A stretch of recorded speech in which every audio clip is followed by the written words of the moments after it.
Right, and Jason, I think it's fair to say you're a Tesla fan. You think Elon Musk should have taken this deal? And either way, how do you think he fixes this now? Yeah, I'm the least objective person you could have on, as I'm friends with Elon since before Tesla, and I own every car and love them, and I'm a super fan. This is a really challenging situation because I think in Elon's mind, he met with the Saudis. They offered him to take the company private, and they built a 5% multi-billion-dollar position, and that to him meant that they were committed, and he took them at their word. This is me guessing, based on the information we have, and I think it's not unreasonable. And so he probably feels like this is a very reasonable position, and if you went to 10 different sovereign wealth funds and Masayoshi-san with the Vision Fund, or Norway, Apple, Google, anybody with over $10, $20 billion in cash sitting there, they would all want to take Tesla private. So I think he felt like he did it the right way, but I understand the SEC's position, which is this could have been done more buttoned up. There should have been an exact written document, a deal memo, etc. And obviously the board was caught off guard according to the reports. So the SEC is in a horrible position here because they don't want to destroy Tesla. They don't want to take out America's greatest CEO active right now since Steve Jobs. And this is an important company in terms of the stakeholders, from the customers to the people who work at the company. So great reporting by David today that there was what seems like a reasonable settlement there. So Elon is principled. The SEC wants to rein things in and have things buttoned up. My guess is that they're probably talking right now, and they'll probably continue to talk, and they'll settle this because they have to. You can't take America's greatest CEO out of the game.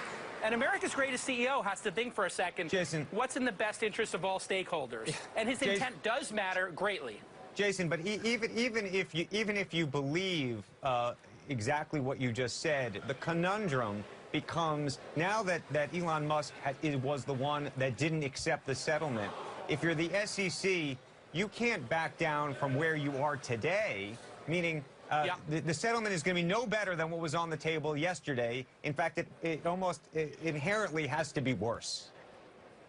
I don't know if I agree with that. I think both parties have so much at stake here that you can't let this go on forever. And the great paradox and irony here, you pick whichever term you like better, is that if the funding secure tweet did any damage, which it doesn't seem to have done any damage, the SEC actions are causing more damage, and paradoxically the stock goes down another 10–20%. It's going to go private.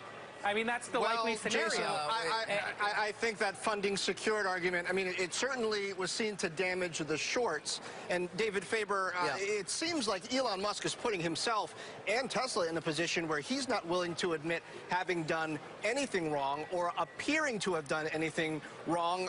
This settlement, a lot of people think it looks like it would have been a slap in the wrist. Well, no, listen, as Andrew and I both have been reporting, the main reason that he opposed the settlement has to do with him, not with necessarily the company. I think that's an interesting distinction, an important one, because he does not want to be in a position where he would not be able to deny these charges. Great. He wants to stand up for what he believes is his integrity and the fact that he believes he acted appropriately at all times. But as a shareholder, to sit there and think, well, chairman, he can't be chairman for 2 years, so we get a new chairman and 2 new independent directors, and he and the company pay a fine that was not going to be that large.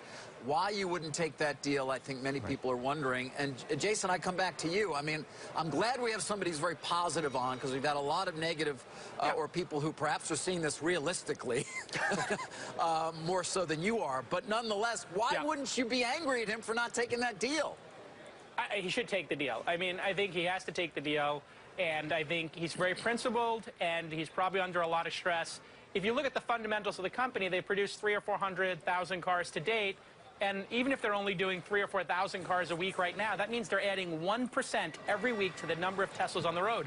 I think arguably they were turning things around, and he was ignoring the shorts and focusing on the product and the customers and innovation, which is when Elon shines. Right. So this has to be settled, and I think you can be 100% certain that Team Elon and the people around him are advising him to, settle this and get focused on what matters, Andrew, which is, if you want to burn the shorts, the way to burn the shorts is produce more cars. Jason, my sources would tell you, from what I understand on the Tesla side, that the board and everybody else had been encouraging him to settle, that's what they wanted. Now this is out in the public, and as I said before, I think it's very hard to get this type of deal again. I think it's going to be almost impossible for the company, SEC, rather, not to hold the line and say, look, you know what, we offered you a deal, you didn't take it, you want to come back at another bite at the apple? Okay, but you know what? Now you're going to have to feel some real pain, and it's not just adding an extra director. You're not going to be the CEO of the company for the next 2 years. Forget about just not being the chairman, and that's where it gets complicated. And you can't. Let's be very clear. You can't, to some degree, if you care about the markets and you care about them being transparent, you can't let, to some degree, this whole situation go, because what it does is suggest then that every CEO can, whether they send out a tweet or a press release of what they think is going to happen without, it would be one thing if there was a term sheet that had all been, that had been everything but signed. And offered him the deal. If the Saudis came in and offered him the deal, and they bought a 5%, that would be a different circumstance. But it's not. No, they did offer him the deal, and they did make the purchase in the open market of 5%. Right? These are facts. So, if they didn't have it in writing, yes, that's a problem. We all agree. But you can't say that he intentionally tried to commit fraud. If the Saudis came to him and said, let's take the company private. I will be slaughtered for saying this. I take him completely at the face value that he had no malintent. Let's say we want to accept that for now. Let's just say that he was not trying to manipulate anything. Okay, but let's say that's accurate. Then the question, though, was, is it reckless to have announced something that was not, in fact, the truth at that time, even though I know he thought it was, right? Well, I mean, gentlemen, it could be the objective proof. It could be the objective truth if that's what the Saudis say. If they come out and say, hey, listen, that was our intent. We want to take the company public, and we'd still like to. And what if there's 5 other players who still want to take the company public? Then it's probably guys, the truth. It's just not buttoned up. This is safe to say not the last that we'll be talking about Elon Musk and scrutinizing what decision he made when and its effect on Tesla and investors. We'll leave it there with you guys for now. Great to have both of you. Great conversation. Jason, Andrew, have a good weekend. You too. Thank you. We're going to